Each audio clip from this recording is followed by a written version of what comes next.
Have you ever stood at the edge of a great unknown, with nothing but a glimmer of faith and a heart full of unwritten stories? This is where our journey begins. Meet the Fool, number 0, the unbound spirit stepping off the cliff of certainty into the vast expanse of life itself. With a loyal companion and a single white rose symbolizing pure intent, the Fool trusts the universe and takes the first step. The world solidifies around this leap of faith. Before the Fool stands the magician, a figure of immense power, with one hand to the heavens and the other to the earth. The magician reveals the tools of creation, the wand of fire, the cup of water, the sword of air, and the pentacle of earth. The lesson is clear: you have everything you need to manifest your reality. The power is within you, waiting to be wielded. Carrying this newfound awareness, the Fool is drawn toward a veiled temple, where the high priestess sits in silent knowing. She holds a scroll of hidden wisdom, guarded by pillars of dark and light. She doesn't speak, but her presence teaches a deeper lesson.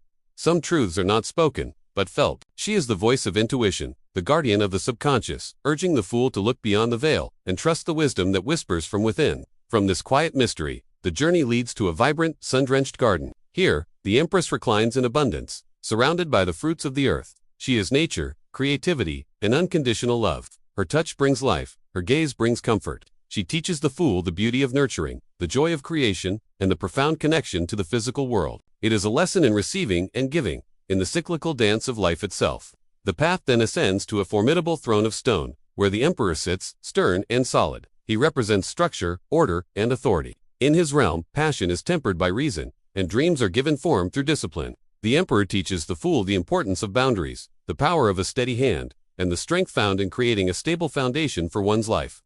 Seeking higher knowledge, the Fool arrives at a sacred hall to meet the Hierophant, a master of tradition and belief. He offers a key to divine understanding. He is the bridge between the human and the divine, the keeper of shared wisdom and spiritual heritage. Through him, the Fool learns the value of community, tradition, and finding one's place within a larger system of belief. The path then splits. The Fool stands before the lovers, a man and a woman blessed by an angel. This is a moment of profound choice, not just about love for another, but about aligning with one's deepest values. It's a call to harmony, to unite the different parts of the self and make a choice that resonates with the soul. This decision sets the course for what's to come. With newfound conviction, the Fool climbs into the chariot. It's a vehicle pulled by two sphinxes, one black, one white, each pulling in a different direction. The charioteer holds no reins. The lesson is one of willpower and control. The Fool must learn to steer these opposing forces: emotion and intellect, shadow and light, not through force, but through sheer determination and focus, driving forward with a singular purpose. This forward momentum is tested by a powerful encounter. A woman gently closes the mouth of a lion. This is strength. It is not about brute force, but about courage, compassion, and inner resilience. The Fool learns that true strength lies in taming the inner beast, in facing fear with a gentle heart and unwavering spirit. After such trials, a desire for introspection arises. The Fool seeks out the hermit, who stands alone on a mountaintop, holding a lantern of wisdom. The hermit guides the Fool to turn inward, to find light in solitude. It is a time for reflection, for seeking the soul's truth away from the noise of the world. In the silence, the Fool discovers a universe within. From this inner peak, the Fool witnesses the great wheel of fortune turning in the sky. Some rise, others fall. Kings and paupers are subject to its spin. It's a powerful lesson in destiny and cycles. The Fool understands that life is a constant flow of change, of ups and downs. The key is not to cling to the rim, but to find the still point at the center, the place of acceptance and peace, amidst the turning. As the wheel turns, it reveals a stark chamber where justice sits, holding scales and a double-edged sword. She represents clarity, truth, and consequence. Every action has a reaction. The Fool must now face the truth of past choices, to balance the scales of their own life with honesty and accountability. It is a call for fairness, for integrity, and for living in alignment with universal law. This reckoning leads to a strange stillness. The Fool becomes the hanged man, suspended upside down from a living tree. The world is turned on its head. This is not a punishment, but a voluntary surrender. By letting go of control, the Fool gains a new perspective.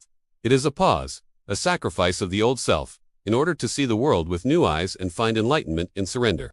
From this stillness, a dark rider appears on a white horse. It is death. This is not an end, but a profound transformation. Death clears away all that is no longer needed: old beliefs, old identities, old attachments. It is a necessary clearing of the slate, sweeping away the old to make way for the new. The Fool learns that to be reborn, one must first be willing to let parts of the self die. After this great purge, an angel appears, pouring water between two cups. This is temperance. After the extremes of life, the Fool learns the art of balance and moderation. Temperance blends opposites: fire and water. heaven and earth to create a new, integrated whole. It is a lesson in patience, purpose, and finding the middle path. The fool finds healing and harmony. But the journey into the self is not complete without facing the deepest shadows. The fool is drawn to a dark cave and meets the devil.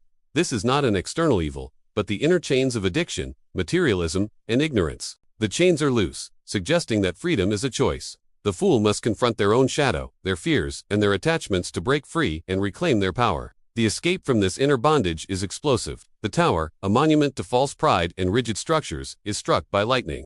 Everything built on a weak foundation comes crashing down. It is a moment of sudden, shocking revelation and liberation. While terrifying, this destruction clears the way for authentic truth to emerge from the rubble.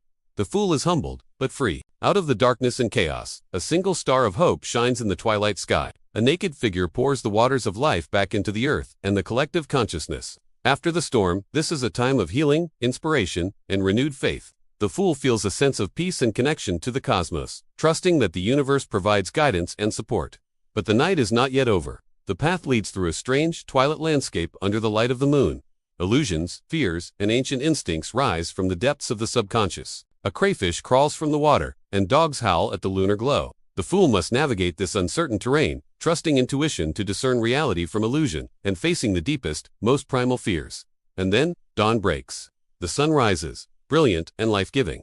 Two children play joyfully in a sun-drenched garden. All shadows have vanished. This is a moment of pure joy, clarity, and vitality.